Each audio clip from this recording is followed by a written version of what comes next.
겸손과 기도. 찬미 예수님. 그때 예수님께서는 비유를 들어 제자들에게 이르셨다. 눈머니가 눈머니를 인도할 수야 없지 않느냐? 둘 다 구덩이에 빠지지 않겠느냐? 제자는 스승보다 높지 않다.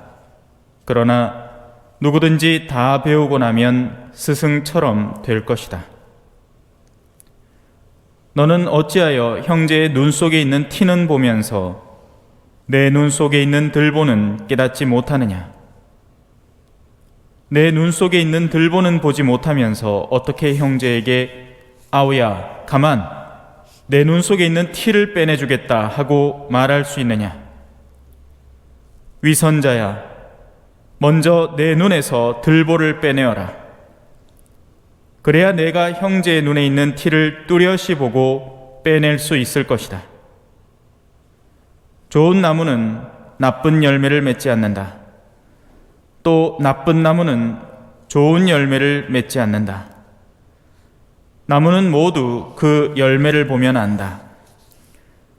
가시나무에서 무화과를 따지 못하고 가시덤불에서 포도를 거두어들이지 못한다.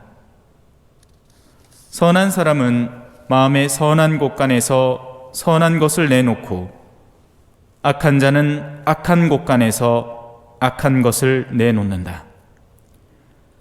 마음에서 넘치는 것을 입으로 말하는 법이다.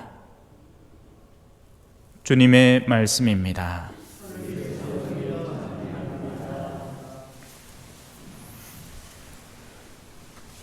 찬미 예수님.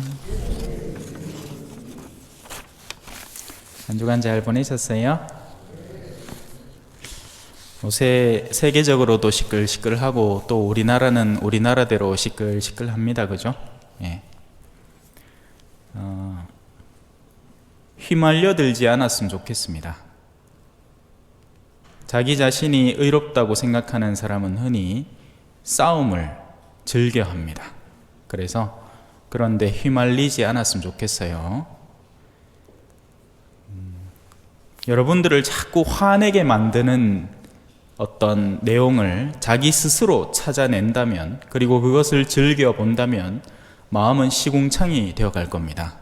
그리고 나에게서 나오는 건 저주받은 의견밖에 없겠죠. 분노입니다. 분노. 예. 내가 마음에 담아놓은 창고에서 문을 열 때마다 그게 나오기 때문이죠. 그래서 선하고 아름답고 좋은 것을 담은 사람은 그 문을 열 때 타인에게 그런 걸 꺼냅니다. 그런데 술자리 가갖고 내가 아니다 오늘 뭘 하나 봤는데 그 상대편이 극한다 하는 기라 극하고 앉아서 뭘 담아놓은 거예요? 쓰레기를 담아놓은 거죠. 분노를 잔뜩 담아놓은 겁니다. 그러면 그 분노에서 뭐가 자라겠어요? 죽음이 자랍니다. 자, 이제 본격적으로 시작하죠. 오늘 이 독서에서 이런 말이 나옵니다. 죽음의 독침은 죄이며 죄의 힘은 율법입니다. 이상합니다. 그죠? 안 이상합니까? 내만 이상하나? 율법은 뭔가 좋은 거, 그러니까 우리를 바로잡는 거 그런 느낌이 드는데 왜 이런 표현을 해놓았을까? 한번 이해를 도모해 봅시다. 자, 우리가 흔히 다른 일을 판단할 때 무엇은 이렇게 해야만 한다라는 생각을 먼저 갖고 그걸 기준으로 타인을 판단하게 됩니다. 높은 곳에 있는 사람은 좋은 사람, 낮은 곳에 있는 사람은 나쁜 사람, 이러면 이제 판단이 그 뒤로부터는 되는 거죠. 높은 데 있는 사람은 좋은 사람이 되고 낮은 데 있는 사람은 나쁜 사람이 자동으로 되는 겁니다. 왜냐하면 그 기준점이 먼저 선존하기 때문이죠. 왼쪽 당에 참여하는 사람은 나쁜 사람, 오른쪽 당에 참여하는 사람은 나쁜 사람, 저마다 서로 그죠? 기준을 딱 정해 놓아 버리면 거기에 들어오느냐 마느냐에 따라서 흑백이 빡 갈라지고 우리는 그 사람들을 쉽게 심판해 버릴 수 있습니다. 부자는 나쁜 사람, 가난한 사람은 좋은 사람, 세상에 그런 법은 없습니다. 제가 볼리비아에서 선교 활동을 하고 돌아오지 않았더라면 그런 이분법적 논리에 쉽게 사로잡혔을 거예요. 예. 왜냐하면 흔히 성경은 무조건 가난한 사람을 우쭈쭈 하는 느낌이 들기 때문이죠. 아니에요. 부자도 의로운 부자가 존재할 가능성은 있습니다. 물론 확률적으로 적어요. 왜냐하면 부를 소유하면 할수록 거기에 집착해 들어가게 마련이기 때문이죠. 그렇다고 해서 가난하면 무조건 선이 되느냐, 그것도 아니에요. 예, 제가 가난한 이들과 있어 봤지 않습니까? 가난한 이들 중에서도 존엄한 가난을 살아가는 이들이 있는가 하면 가난 속에서 타인의 부를 미친 듯이 시기하면서 그를 향한 공격적인 칼날을 쏟아내는 사람이 있습니다. 그 사람들은 선하지 않아요. 선과 악의 문제는 생각 외로 굉장히 복잡합니다. 여튼 우리는 어떤 기준점을 바탕으로 상대를 파악하고 그 범주 안에 들었느냐 아니냐로 너무나 쉽게 많은 것들을 분별해 버립니다. 신앙생활 열심히 하는 사람 누구? 기도 많이 하는 사람, 주일 미사 안 빠지는 사람, 금육 지키는 사람, 공복제 지키는 사람, 그거 안 지키면 이제 전부 다 밀려나는 거죠. 그죠? 너무 간단한 문제 아니에요? 하지만 그렇지 않죠. 미사를 열심히 나오는데, 자, 이제 선거 얼마 안 남았고, 네, 요번에 뭐 의원으로 한번 나가야 되는데, 우리 성당 사람들이 숫자가 좀 돼 있긴 해. 그거 가갖고 내가 잘 좀 비놓으마, 내 한 자리 좀 사람들한테 표 좀 얻겠지를 하면서 성당 열심히 나오마. 그게 열심히 나오는 겁니까? 이게 도대체 뭐 때문에 나오는 거예요? 아니란 말이에요. 그죠? 또 반대로, 일용직 노동자입니다. 하루 종도록 일을 해야 돼요. 예. 그리고는 이제 집에 와서 겨우 땀 좀 닦고 이제 씻고 이제 피곤해서 겨우 잡니다. 그러다가 주일날 아침에 조금 늦잠을 자버렸어. 그래서 아이고 허덕허덕 서둘러 왔지만 성당에 늦게 도착해버렸어요. 그 사람 성당을 늦었을까요? 아니란 말이에요. 그의 피로는 정당한 것이고 그는 합당한 휴식이 필요한 사람입니다. 하느님은 그걸 가지고 세차게 회초리를 치면서 니와 성당 안 나왔노 이러진 않을 거라고요. 이해가 되시죠? 헌데 우리는 여전히 어떤 그런 이분법적 사고, 성당 주일미사 꼬박꼬박 나오면 열심한 신자, 그거 말고는 전부 다 못된 사람, 이렇게 자동으로 이분법적으로 나눠버립니다. 아니에요. 생각 외로 복잡하다고요. 그래서 율법학자들과 바리사이들에게는 예수님조차도, 저분조차도 하느님의 외아들이잖아요. 세상에서 가장 완전한 인간. 헌데 저분조차도 그들이 설정한 규칙과 법규에 어긋나는 사람이었습니다. 어떤 식으로요? 그분의 제자들은 손을 씻지도 않고 밥을 먹었고, 또 예수님은 안식일, 쉬어야 마땅한 날에 손이 오그라든 사람을 회당 한가운데서 치유해버리는 활동을 했으니까요. 또 거기에서 멈추지 않고 중풍병자에게는 심지어 너의 죄를 용서한다 라는 말을 함으로써 주변 사람들이 아니 어떻게 하느님만이 용서를 할 수 있지, 어때 저딴 인간이 지가 감히 용서를 한다고 나서 하면서 역으로 분노를 자아냈죠. 그리고는 중죄인 취급당했습니다.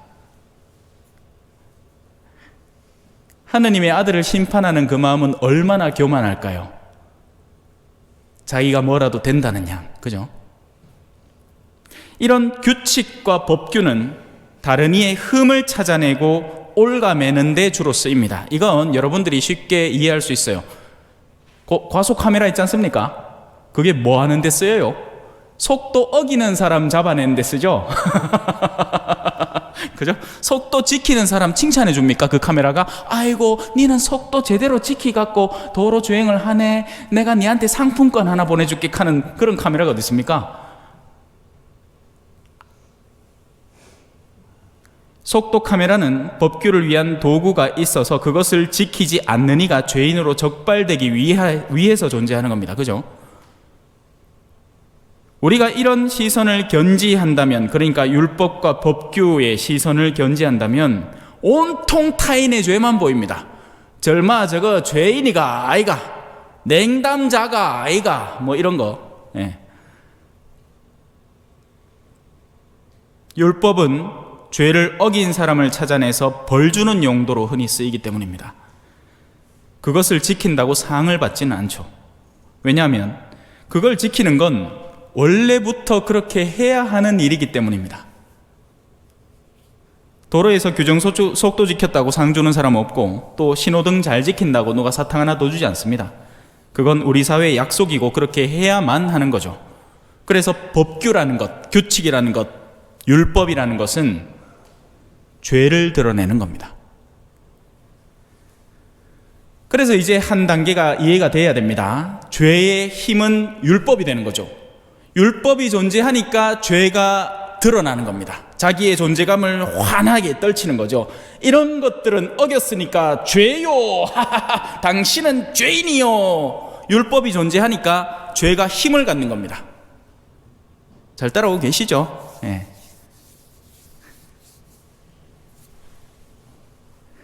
율법이 없으면 죄가 힘을 상실해 버립니다.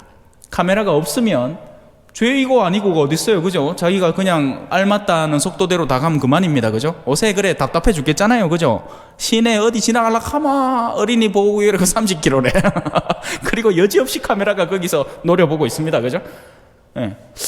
이 동네는 괜찮을 것 같은데, 그러니까 아들이 전신만신 저 안에 들었고 우리 맨날 외관 나가는 길에 월악면 쪽에 있는 초등학교 지나가는데 그 안에 아들 짜들아 몇 명이나 있겠어, 그죠? 아들 막 코빼기도 안 비는데 맨날 그 속도 때문에 속도 줄여 가야 됩니다. 그래갖고 옛날에는 어떤 어르신 그랬다 하대. 하루에 4번인가 5번 걸렸다면서요.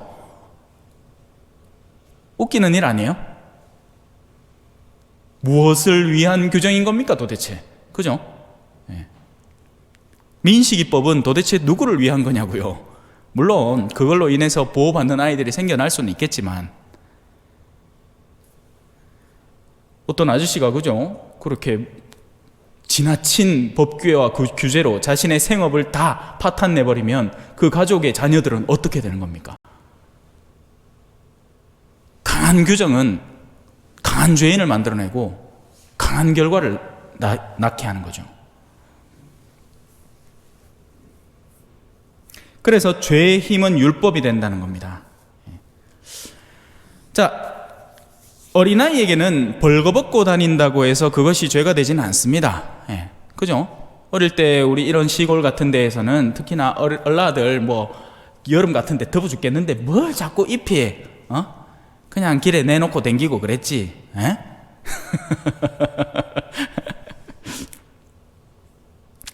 왜냐하면 미숙한 아이에게 법을 들이댈 수는 없기 때문이죠. 하지만 성인이 옷을 훌렁 벗고 다닌다면 그것은 타인의 눈살을 찌푸리게 하는 죄가 되는 겁니다. 성인은 법의 영역에 살아가는 것이고 아이들은 법에서 해방되어 살아가는 거죠. 다르게 적용되는 겁니다. 그죠? 물론 풍기문란이라는 법이 있지만 아이들에게는 그것이 적용되지 않는 거죠. 물론 오늘날의 사회는 거꾸로 갑니다. 아주 어린 아이들에게 가장 야시스러운 옷을 입히고 아주 음란한 동작을 안무로 해서 사람들에게 어필하게 만들죠. 현대의 아이돌들 말이에요. 춤추는 거 봤습니까? 와, 이건 좀 아니다 싶어요. 가들은 그냥 시키니까 하는 거지 뭐. 회사가 주어들이 뭘 하겠어요, 그죠? 자기들은 그냥 팬들한테 사랑받고 싶어서 좋은 건 줄 알고 그렇게 하면 잘 사는 거라고 생각하고 했겠지. 자, 물건이 망가지면 쓰레기통에 들어갑니다. 영혼이 죄로 망가지면 죽음을 체험하게 됩니다. 하지만 이 죽음은 우리가 지금 말하는 목숨 끊어지는 죽음이 아니라 영원한 죽음을 의미합니다. 그래서 죽음이 가진 독침이 죄가 되는 거죠.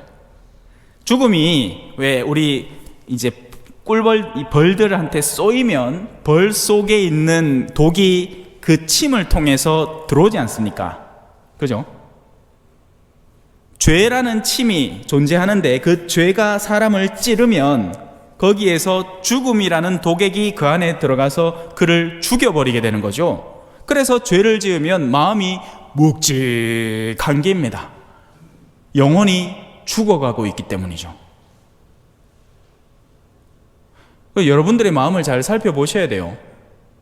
그저 미사만 꼬박꼬박 나온다고 해서 그 죽음이 상쇄되는 게 아니에요.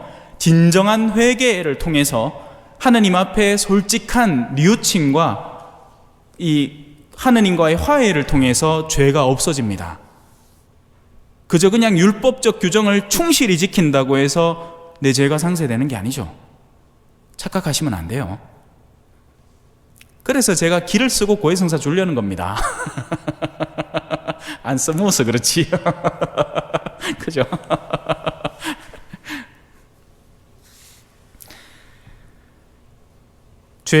영혼이 죄로 망가지면 죽음을 체험하게 됩니다. 그래서 죽음이 가진 독침, 그것은 죄이죠. 죄가 영혼을 찔러버리면 그 영혼은 죽어버립니다. 죽음은 자신을 영혼에 주입하기 위해서 영혼이 죄를 짓도록 종용하는 겁니다. 그래서 여러 가지 유혹들을 만들죠. 어떤 음란한 영상을 통해서 나를 음란에 점점 빠져들게 만들고는, 그냥 내가 어떤 이쁜 아가씨를 봤다, 그게 무슨 죄가 되겠어요, 그죠? 하지만 내 마음속에 자꾸 그런 생각들을 가중시키고 어떤 막 그런 육체적 체험을 막 갈망하게 막 잔뜩 만들어서, 근데 정작 내가 결혼한 사람이야, 배우자가 뻔히 있는 사람이야. 근데 내 직장에 어떤 비서가 와갖고 부장님 나 오늘 애로워요 하니까는 막 마음이 콩닥콩닥 옷에 마누라도 막 썰렁하고 냉랭한 데다가 외로워 죽겠는데 비서가 새로 와갖고 막 호리호리하이 막 꽃이 마음이 안 넘어가겠어요? 넘어간단 말입니다. 그렇게 해서 그를 죄로 끌고 들어가는 거죠. 그래서 죽음이 가진 독침이 죄가 되는 거죠. 죽음은 자신을 그 영혼에 주입하고자 애를 쓰는 겁니다. 그래서 그 죄를 짓는 영혼은 죽음의 독침에 찔린 것이고, 그 독침은 결국 그 영혼을 영원한 상태의 죽음, 육체의 죽음이 아니라 영혼의 죽음, 그것을 꼭 신학적 용어로는 지옥이라고 표현하는 겁니다. 현대 신학은 자꾸 사람들을 겁내기 시작했어요. 사람들이 이제 막 강한 이야기를 하면 이제 성당에 안 오니까 그게 겁나가지고 어느 순간부터는 이런 종류의 이야기들을 자꾸 숨기고 감추기 시작합니다. 아니에요. 여전히 존재하는 것입니다. 교리상에도 존재하고 사람들에게 알려져야만 하는 파트죠. 사람들은 자신들이 어떤 운명을 스스로 만들어가는지 모르는 채 스스로 죽음의 신하가 되어 죄를 짓고 살아가는 경우가 많습니다. 자기가 죄를 짓는지 알면 멈출 거예요. 그게 어떤 결과를 야기시키는지를 알면.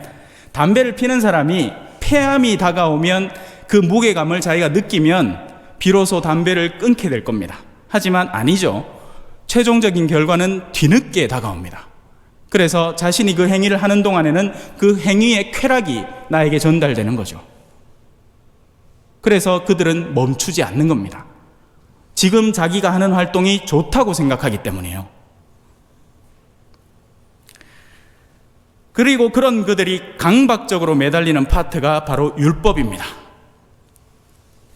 딱 율법은 매뉴얼대로 내가 이걸 순차적으로 딱 처리하고 나면 뭔가를 거머쥘 수 있기 때문에, 그건 내가 한껏 노력해서 얻을 수 있는 결과라고 생각하기 때문입니다. 하지만 구원은 그런 식으로 우리가 얻을 수 있는 게 아닙니다. 법률을 꼬박꼬박 지켜서 얻을 수 있는 것이 구원이 아닙니다. 구원은 내가 하느님에게 열려 있을 때 하느님이 선물해 주시는 것입니다. 율법이라는 것은 마치 울타리와 같아서, 여기 강론대에도 지금 이 울타리가 마련되어 있어요. 그래서 이 책을 옆으로 이렇게 옮겨도 넘어가지 않는 겁니다. 죄를 지을 의도 자체가 없는 이에게는 이 울타리는 소용이 없어지게 됩니다.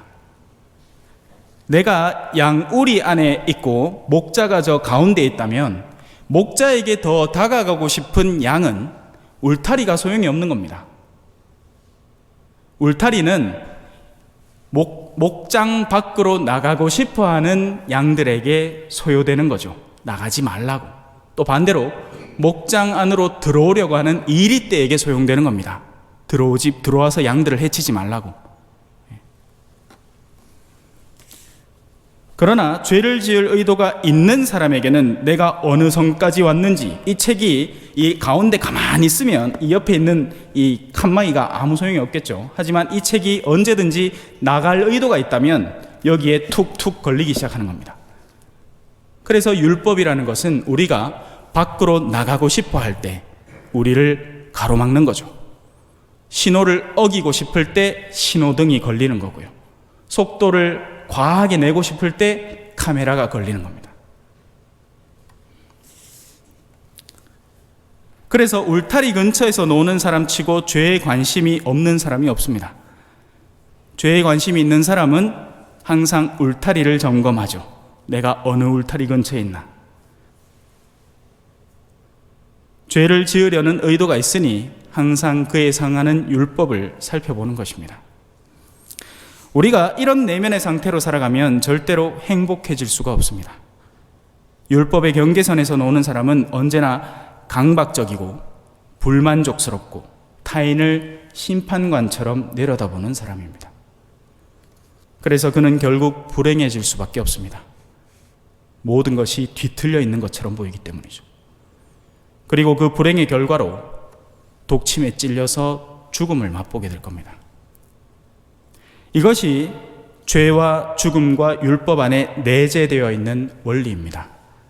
이것이 오늘 이 독서에 죽음의 독침은 죄이며 죄의 힘은 율법입니다 라는 이 파트가 설명하려고 하는 것이죠. 나쁜 나무는 나쁜 열매를 맺는 법입니다. 반면 하느님 안에 살아가는 이들은 천진한 어린이가 아무 걱정 없이 엄마 품에서 노는 것과 같은 모습을 보여줍니다. 아이가 엄마 품에서 놀면 아무 걱정이 없어요.